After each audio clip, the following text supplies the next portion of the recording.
আমার পুঁই গাছের ফলন কেন হয়নি, এবার দেখো পুঁই শাক কেন ভালো হয়নি। পুরো একদম গোল গোল হয়ে এগুলি পুষতেও শুরু করেছে, নেমোটেড হয়েছে। কি আর করার বলো। তোমাদের গাছে যাদের এইরকম সমস্যা হয়েছে অল্পতেই সেই গাছগুলি তুলে ফেলবে, দিয়ে নতুন করে গাছ লাগাবা, কিংবা এর হচ্ছে একটা আমি কীটনাশক দেখেছিলাম বায়োনেমোটেড, এটাও ইউজ করতে পারো। আবার আদা রসুনের পানিটাও ইউজ করতে পারে। তো আমার কাছে এর কোনোটাই নেই, এর জন্যে আমি যেহেতু নতুন করে ওই টবে গাছ লাগাবো, এর জন্য মাটিগুলি একটু উল্টায় পাল্টায়, মানে মাটি একটু চাপ ধরেছিল, নতুন করে ঢেলে ফেলেছি। ফেলে এখানে কিছুটা বায়োডার্মা দিয়ে তারপরে আমি কিন্তু গাছ লাগিয়ে দিচ্ছি। আর পরে নেমোটেড রক্ষা করার জন্য কি করব জানি না। দেখি যদি একটু গাছের স্বাস্থ্যের কথা ভাবতে যাই, ভাবি যে দু একটা গাছ অসুস্থ, এই গাছগুলি সুস্থ করব, তাহলে কিন্তু খরচের পরিমাণটা বেড়ে যায়। আমি যদি এখন এটার কীটনাশক কিনতে যাই তাহলে কিন্তু খরচটা বেড়ে যাবে। তো কি করার, দেখি ঘরোয়া উপায়ভাবে কোনো পদ্ধতি আছে কি না। যদি কিছু কিছু জানা আছে, তবে যদি উপকারে পেয়ে থাকি তাহলে অবশ্যই তোমাদের সাথে জানাবো। আগে নিজে উপকৃত হয়ে নেই। তো তোমরা চেষ্টা করবা এই ধরনের হচ্ছে রোগাক্রান্ত মাটিগুলি ভালো করে শুকিয়ে তারপরে তোমরা সেটা তে গাছ লাগাতে পারো।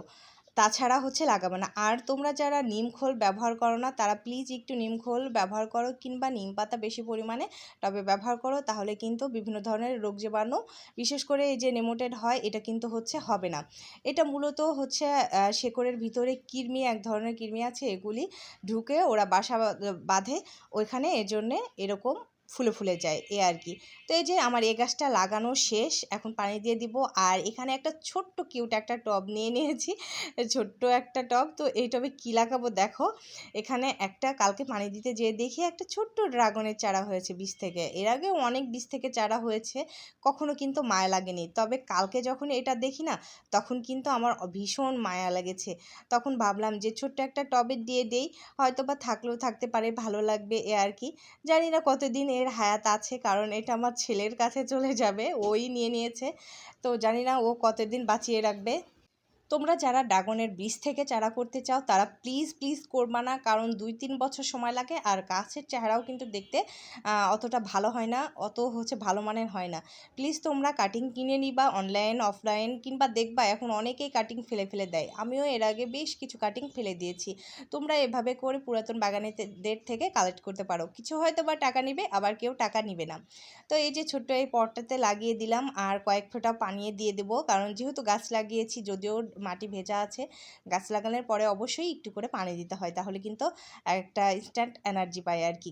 মাটি থেকে শোষণ করা একটু তাদের জন্য এখন কষ্টসাধ্য।